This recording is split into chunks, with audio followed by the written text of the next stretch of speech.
Joining me now from California is Markos Moulitsas. He's founder of the daily Kos. And here with me on set, Alexi McCammond, political reporter for Axios, Doug Thornell, former DNC senior advisor, and Ramesh Ponnuru, senior fellow at the National Review Institute. Markos, I haven't checked in with you in a while. First time we've had you right after a debate. Look, going into this debate, there appeared to be three candidates separating themselves from the rest of the field. What changed last night and what didn't, in your mind? Nothing changed. I mean, like you said, it's Biden, Warren, and Bernie, and everybody else is. I mean, you maybe have a distant second tier with Harris and maybe Mayor Pete, and that's about it. Everybody else is also-rans. And, you know, I was in a group of people watching the debate, and we're now at the stage of the race where people aren't thinking, well, Booker made a great point. I might consider him for president. They're thinking Booker would make a great attorney general. You know, they're trying to slot these also-rans as cabinet secretaries as opposed to credible presidential candidates. Before I'm going to bring in everybody else here, I'm curious, the first 40 minutes of the debate, was this, in some ways you could say, it helps sort of crystallize the sort of the thinking, or at least sort of the Washington Democratic Party thinking of that this is a fight between those that want big, bold ideas and those that are worried about scaring away moderates. I don't even think it's that. Yeah. Does Elizabeth Warren, though, eventually have to answer the question of how much her plan is going to cost, or can she continue to sort of hide behind, well, you know, you want to talk about that, let me talk about the great. At what point does she have to come up with some specifics here? God, I wish you guys talked about how much do tax cuts from Republicans for the wealthy cost. I mean, it always seems to be when Democrats are proposing something, suddenly we all care about how much it's going to cost. Fact is, she's right. She has answered it. The question isn't if you're going to pay for your health care. The question is, are you paying health insurance companies with a profit motive and a profit margin to pad their numbers? Or are you paying it to the government that then, I mean, either way you're paying. And what does it matter if it's to the government or to insurance companies who have an interest in denying health care for you?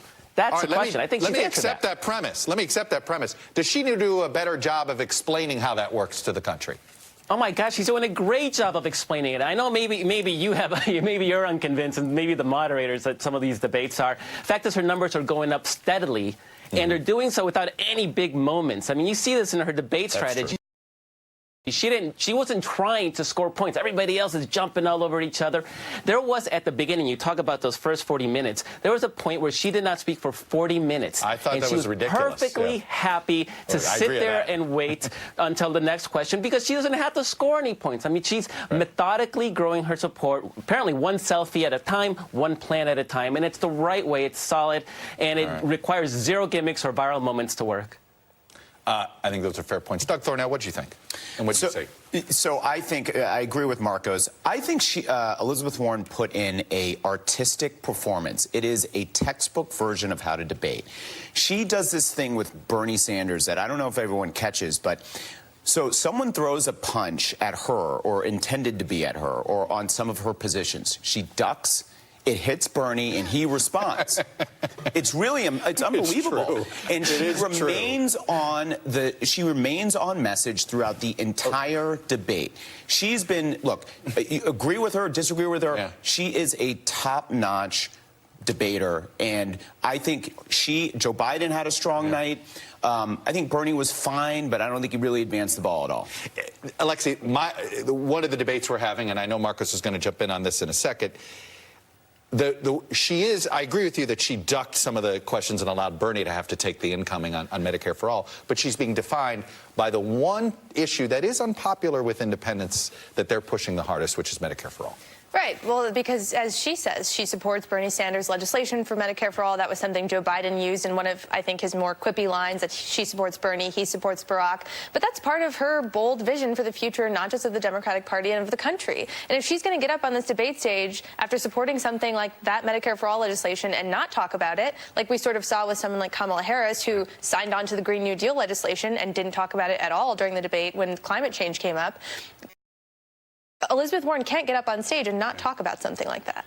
So, Ramesh, one of the things that I think is dangerous is if you watch it through the eyes of a general election or you watch it through the eyes of a primary. And I've thought those looking for a general election thing could say, okay, it looks like Joe Biden's trying to speak to a general election electorate, but you still got to win a primary first. And I think sometimes we can get confused, and you would point this out about Republican primaries. Just because someone's electable to you doesn't mean the primary electorate likes it.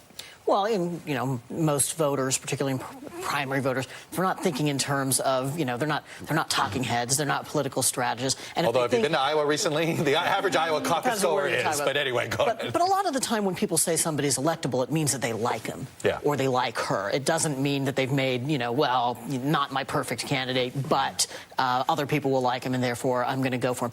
I think that you're running a different risk now, which is if it's really true that we're down to 3 top-tier candidates and that seems stable, I think if you're a Democrat really intent on winning in 2020, you've got to wonder. You've got one of those candidates, Biden, who's got some personal weaknesses, and then you've got 2 of those candidates, Sanders and Warren, who have some ideological baggage that is going to be difficult. Not a bad night for Donald Trump. Let me move to Castro and Biden here in a minute. Markos, I want you to respond to this. Ryan Grimm characterized the impact of Castro's hit this way.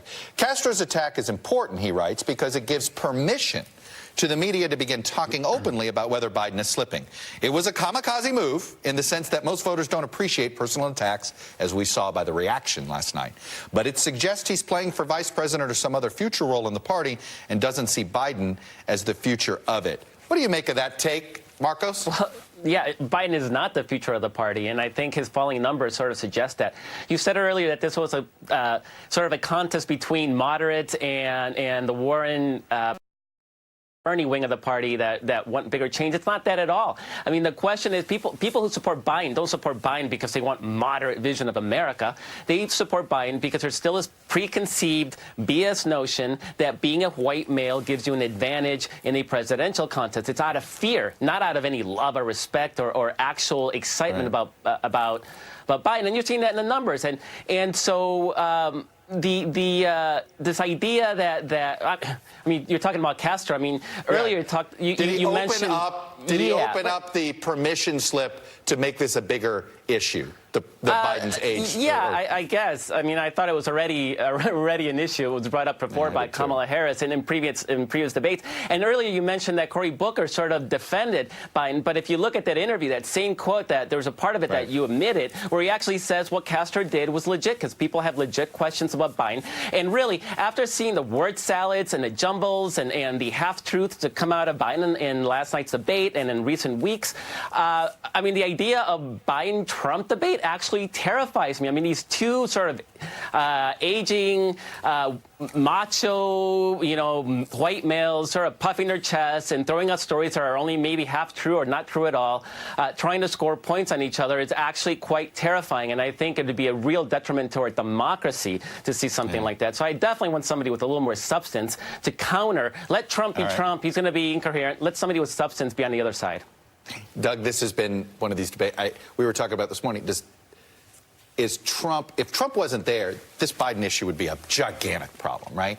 There's this sense that Trump provides some odd Teflon. You're like, okay, yeah, it's Biden, but it's interesting, Markos's point, going, okay, but you're going to have 2 guys sort of like going, well, what do I pay attention to here? Well, I think Trump has changed the playbook and the rules so much over the last 2-3 years that I think it's going to be harder for people to make attacks on Biden for slip-ups and gaffes. The one thing about the age argument... Do you think, though, that Castro... What do you make of Grimm's argument that, look, Castro's getting pummeled for it? Yeah. It's probably, as he called it, but it might serve to open up an issue that a bunch of other candidates have been wanting. Republicans and Trump were going to go there anyway, and I thought it was a cheap personal shot, on Castro's.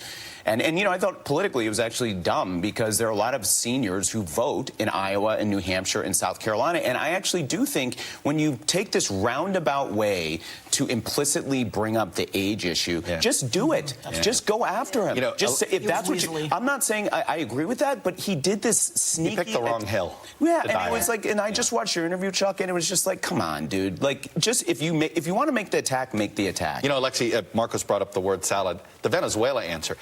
Had Julian jumped in and said, had Castro jumped in and said, what was that? or something like that. To Bernie. No, I'm talking about on Biden. Remember when Biden at one point go, no, I'm going to keep talking because I want to tell you about my Maduro, which it felt like, wait, what? Where are we going here? It might have landed better, but he actually ended up being wrong. It may have inoculated Biden on this for a little while. Yeah, no, I think that's exactly right. And I think the word salad is a good way to put it. It goes back to this thing we were talking about during the break, which is that I think candidates at different times have their campaign staff and focus groups and other, points of data that they are considering in their heads, and then they make a game time decision, like it seems like Castro did last night, to go after Biden in the way he did. That wasn't necessarily thought out, because I believe him when he says, in your interview, that he didn't plan this attack on Biden. I talk to his campaign folks all the time. I don't think he actually plans these attacks. It's a little he's ready. Castro. That's what they mean. Well, and it's that's not what's who interesting. The person And his campaign will deny that and say that's not that. This is who Castro is. Yeah. It's just that you all don't know him because he's normally subdued. He's not going to go after someone when he's on the campaign trail. But like he said, this is a primary election debate. Biden's age is a vulnerability, and several of his rivals are now on record saying that raising it is an unfair personal attack. Oh, well, that's interesting. That's true. You got a bunch of them saying that. Yeah. Very quickly, Markos, if Kamala Harris called you up, what advice would you be giving her right now? I thought she had an excellent first debate, and if you see her work committee hearings, when she's in that investigative prosecutor mode, she is unbelievable. She's like, it's a joy to watch her work in those committee hearings. And so, where is that candidate? I feel like they've sort of neutered that. Maybe they're afraid that making her look too prosecutorial might hurt her in a Democratic primary. I don't know, but it is who she is, and that's when she's at her strongest. And I'd love to see a lot more of that, because, frankly, it seemed like she was afraid of being that person last night. Oh, totally. And so really, that's who she is as a person. Her career has been that, and it's been a successful career. So I'd like to see more of that, because, quite frankly, I'm shocked at how little traction she's getting. And she's definitely one of those candidates that every bump has been from one of those moments, right? She's had the big moment. But she hasn't been able to sustain those big moments. And she needs not just to have, I guess, that big moment again, but she needs to be able to hold on to that support if she gets it. And that's been a challenge. That's why we call it blocking and tackling sometimes. Sometimes a plan every 3 days, 3 yards in a cloud of dust. Seems to be working for Elizabeth Warren. Anyway, Markos Moulitsas out from out west, thank you. Always a pleasure to hear your views on this stuff. Alexi, Doug, and Ramesh, you guys are sticking around.